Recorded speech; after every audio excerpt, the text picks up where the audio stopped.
Hello दोस्तों, आप सबका स्वागत है आपके अपने चैनल इन्वेस्ट विद एम के मिश्रा में। तो आज हम लोग डिस्कस करने वाले हैं Tata small cap mutual fund के बारे में। आज हम लोग डीप रिव्यू करेंगे इस फंड के बारे में कि क्या हम अपने पोर्टफोलियो में इस फंड को रख सकते हैं या नहीं। तो वीडियो शुरू करने से पहले मैं आप सबसे रिक्वेस्ट करूंगा कि चैनल को सब्सक्राइब कर दीजिए, बेल आइकन को हिट कर दीजिए और वीडियो पसंद आए तो लाइक जरूर कीजिए। तो चलिए दोस्तों शुरू करते हैं। तो उसके लिए आपको स्क्रीन पे चलना रहेगा। तो मेरे स्क्रीन पे आप चलिए, मैं आपको स्क्रीन दिखाता हूं अभी, जहां पे हम सारी डिटेल्स को अभी देखेंगे। तो दोस्तों आप देख सकते हो अभी स्क्रीन के ऊपर में टाटा स्मॉल कैप मैंने यहाँ पे लिखा, यहाँ पे देख सकते हो आपके Tata small cap mutual fund के बारे में मैंने यहाँ पे ओपन करके रखा है। मैं डिस्कस कर रहा हूँ डायरेक्ट प्लान के बारे में, रेगुलर प्लान के बारे में डिस्कस नहीं कर रहा हूँ। तो पहले में हम लोग देखेंगे कि इसमें अभी तक इन्वेस्टमेंट कितना हुआ है। तो 9,572 करोड़ का अभी तक इन्वेस्टमेंट है। अभी अगर इसका आप देखेंगे जो इन्वेस्टमेंट है, तो 2 महीने पहले 8,500 समथिंग करोड़ का इन्वेस्टमेंट था। अभी 1,000 करोड़ का इन्वेस्टमेंट ये 2 महीने के अंदर में इस फंड के अंदर में हुआ है। इसका एक्सपेंस रेशियो देख सकते हैं, एक्सपेंस रेशियो इसका है 0.34, जो कि इस कैटेगरी एवरेज से बहुत ही कम है। कैटेगरी एवरेज का एक्सपेंस रेशियो आप देख सकते हो 0.67% का है, जो कि थोड़ा ज्यादा है, इससे डबल है ऑलमोस्ट आप देखोगे तो। कोई भी फंड जिसका जो एयूएम साइज है, एसेट अंडर मैनेजमेंट जो है वो 5,000 करोड़ से अगर ऊपर है तो आप उसको कंसीडर कर सकते हो आपके पोर्टफोलियो में और रखने के लिए। तो अभी हम देखेंगे इसका रिटर्न के बारे में। तो रिटर्न इसका कैसा बन के दे रहा है, तो आप देख सकते हो कि कैटेगरी एवरेज जो है सिंस इंसेप्शन में देखेंगे तो आपको दिखेगा कि 27% के समथिंग में है जिसमें रिटर्न बना के दिया है। और यहाँ पे जो है इस फंड ने दिया है 29.51। ठीक है, वैसे ही आप देख सकते हो लास्ट 5 इयर्स में कैसा परफॉर्मेंस है। मतलब ऑलमोस्ट 34 का कैटेगरी एवरेज है, इसका 35 के लगभग में है, यहाँ पे देख सकते हो आप। उसके बाद में यहाँ पे देखेंगे तो ये 24.53 का है 3 इयर्स में। फिर अपना फंड ने दिया है 27.60। इसी तरीके से आप देखेंगे दोस्तों, तो यहाँ पे आपका कैटेगरी एवरेज 1 साल 2 साल का देखेंगे तो 2 साल में भी मतलब आप अगर यहाँ पे अगर पूरा इसको कंपेयर करेंगे तो आपको देखने को मिलेगा ये कि इस फंड ने हमेशा अपने कैटेगरी एवरेज को बीट किया। एक्चुअली बीट नहीं किया, बीट से ज्यादा, मतलब ज्यादा कैटेगरी एवरेज से बहुत ज्यादा परफॉर्मेंस करके दिखाया है। ठीक है, अभी ये लास्ट 1 महीने से कुछ अंडर परफॉर्म में चल रहा है, मतलब लिटिल बिट डिफरेंस है जस्ट बिकॉज ऑफ जो मार्केट में अभी सिनेरियो चल रहा था। जो महाराष्ट्र का इलेक्शन हुआ उसका रिजल्ट था, वो मैंने किया लास्ट महीने में। उसके बाद में आप देखेंगे तो आपका जो FII है जो पैसे निकाल रहे थे वो था वहां पे। तो वो सब आप देख सकते हो 1 लाख 1.25 लाख करोड़ से ज्यादा का मतलब निकासी किया था FII ने लास्ट और महीने में कुछ। और उसके अलावा पहले महीने में अक्टूबर और नवंबर में देखेंगे तो बहुत ज्यादा निकासी हुआ था FII से। ठीक है, तो यहाँ पे हमने देख लिया दोस्तों इसका रिटर्न के बेसिस पे यहाँ पे हमने देख लिया। ठीक है, अभी हम देखेंगे कि इसका एलोकेशन कौन कौन से कैटेगरी में कहाँ पे कितना है।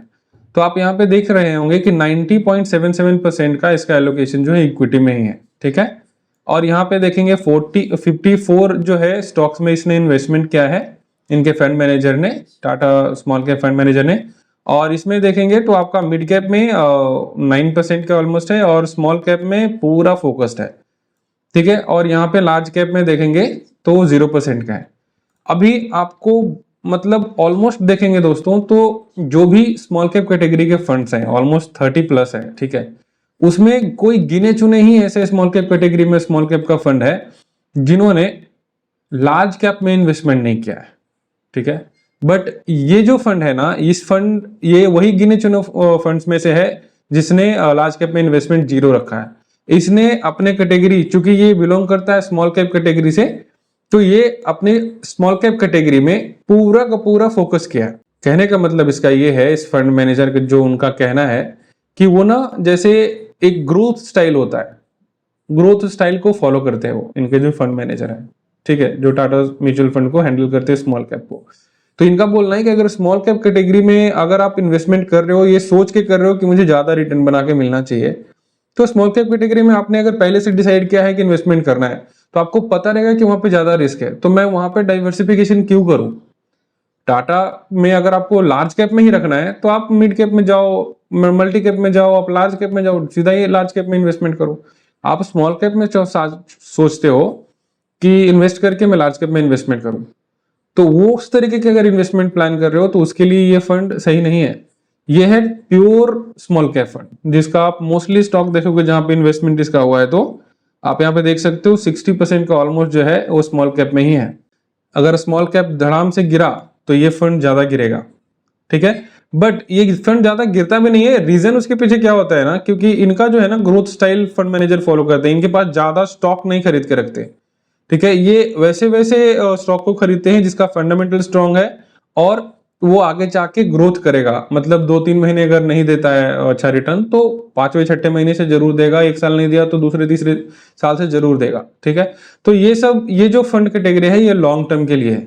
अगर आप स्मॉल टर्म का इन्वेस्टर्स हो, अगर आपको चाहिए कि 3 से 4 साल के लिए मैं इन्वेस्टमेंट करूं, 2 से 3 साल के लिए और पैसा बना लूं, तो ये फंड थोड़ा सा रिस्की हो सकता है। बट अगर वही आपका प्लान है कि 7 साल प्लस 10 साल प्लस रखना है, पैसा ज्यादा बनाना है, तो उसके लिए आपका ये बेस्ट है SIP के लिए।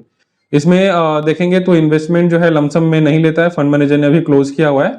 देखो ये भी एक इन्वेस्टमेंट स्टाइल को दर्शाता है कि वो ज्यादा फंड को नहीं ले रहे हैं इन्वेस्टर से कि नहीं मुझे ज्यादा प्रेशर आ जाएगा, मुझे फंड सेलेक्ट करने में, स्टॉक बाय करने में वो ज्यादा रिस्क नहीं लेना चाहते हैं, इसके लिए उन्होंने लमसम भी स्टॉक करके रखा हुआ है, ठीक है। अभी आप इसमें कुछ देखेंगे तो कुछ स्टॉक के बारे में देख सकते हैं जहां पे इन्होंने ज्यादा इन्वेस्टमेंट किया है। जैसे आप देखोगे BASF इंडिया लिमिटेड में है, फिर किर्लोस्कर में है, फिर क्यू स्कोप में है, फिर आपका गोदरेज इंडस्ट्रीज है, IDFC फर्स्ट बैंक। ये क्या खतरनाक स्टॉक ये निकला है, अगर आप देखोगे 102 साल के अंदर में बहुत ही खतरनाक रिजल्ट बना, बहुत ही रिटर्न बना के जबरदस्त दे रहा है IDFC, ठीक है। तो आप ये देख सकते हो ये टॉप कुछ फंड्स है जहां पे इन्वेस्टमेंट किया हुआ है और इनके फंड मैनेजर ने। यहाँ पे थोड़ा सा देखेंगे standard deviation, beta, Sharpe ratio, turnover ratio और ये अल्फा के बारे में। तो यहाँ पे अल्फा देखेंगे तो कैटेगरी एवरेज से बहुत ही अच्छा है, कैटेगरी में 3.28 का है, इसका देखेंगे तो 4.5 का है।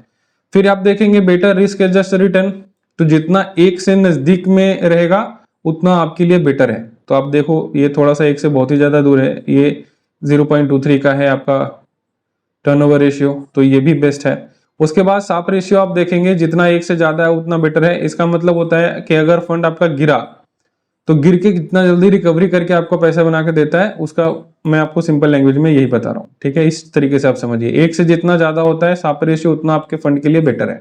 बीटा में देखेंगे 1 से जितना कम हो उतना बेटर है। तो आप यहाँ पे देख सकते हो सारे जगह पे ये फंड ग्रीन है, आप देख पा रहे होंगे, राइट। बीटा भी इसका अच्छा है, स्टैंडर्ड डिविएशन भी कैटेगरी से कम है। स्टैंडर्ड डिविएशन मतलब कि जितना ये कम होगा उतना बेटर होगा। कैटेगरी इसका देखेंगे 15.34 का है, बट इसका देखेंगे तो 15.12 का ही है। तो यहाँ पे भी आप देख सकते हो स्टैंडर्ड डिविएशन भी इसका बहुत ही अच्छा है। तो दोस्तों आपने देखा कि रिस्क के हिसाब से भी ये जो फंड है ये आपके लिए सुटेबल है, ठीक है। सुटेबल ऐसा है कि इसने ना अभी तक जब से ये मार्केट में आया है टाटा स्मॉल कैप, तब से इसने अच्छा ही रिटर्न बना के दिया है, कभी भी अपने कैटेगरी एवरेज को बीट जो है वो मिस नहीं किया है, हमेशा बीट किया है, ठीक है। तो अगर इसमें कौन इन्वेस्ट कर सकता है दोस्तों, तो इसमें वैसे इन्वेस्टर इन्वेस्ट कर सकते हैं जो नए हैं, जिनको SIP मोड से इन्वेस्टमेंट करना है फॉर लॉन्ग टर्म। इस बात को ध्यान दीजिएगा, इस फंड में वैसे इन्वेस्टर इन्वेस्ट कर सकते हैं जिनको लंबा ड्यूरेशन के लिए इन्वेस्ट करना है, जैसे कि 7 साल 6 साल प्लस अगर इन्वेस्टमेंट प्लान है आपका, 10 साल प्लस का। अगर आपने एक गोल सेट किया है कि नहीं 15 साल के बाद मुझे बच्चे की स्टडी के लिए चाहिए रहेगा कुछ पैसा, या मैरिज के लिए चाहिए रहेगा, या फिर घर के लिए चाहिए रहेगा, जो भी अपने गोल बेस करके इसको अगर आप इन्वेस्टमेंट करोगे 10 साल प्लस के लिए, 7 ईयर्स प्लस के लिए, तो आपको एक बेस्ट फंड है ये अपनी कैटेगरी का, जहां पे आप इन्वेस्टमेंट कर सकते हो, जो मार्केट को देखते हुए इनके फंड मैनेजर इन्वेस्टमेंट भी करते हैं, ठीक है ना। तो इस वीडियो में इतना ही दोस्तों, मिलते हैं अगले वीडियो में। उससे पहले मैं आप सबसे रिक्वेस्ट करूंगा, अगर आपने चैनल को सब्सक्राइब नहीं किया है तो प्लीज चैनल को सब्सक्राइब कर दीजिए और बेल आइकन को जरूर दबाइए, ताकि जो भी मैं वीडियो नेक्स्ट अपडेट करूं वो आपके पास इंफॉर्मेशन चला जाए और आप इस चीज का फायदा उठा सकें। और अपने व्हाट्सएप कम्युनिटी और जहां पे भी आप जुड़े हुए हैं वहां पे इस वीडियो को जरूर शेयर कीजिए, ताकि उन तक भी मैं पहुंच सकूं। अगर आपको कोई भी मुझसे क्वेश्चन पूछना है, पोर्टफोलियो रिव्यू कराना है, आप कमेंट जरूर कीजिए, कोई भी सजेशन देना है तो कमेंट जरूर कीजिए। और आप अबाउट सेक्शन में जाएंगे चैनल का, वहां पे मेरा व्हाट्सएप नंबर है, वहां पे आप भेज सकते हो आपका पोर्टफोलियो रिव्यू करने के लिए, मैं जरूर आपको वहां पे रिप्लाई करूंगा। इस वीडियो में इतना ही दोस्तों, मिलते हैं अगले वीडियो में। तब तक के लिए हैप्पी इन्वेस्टिंग। जय हिंद।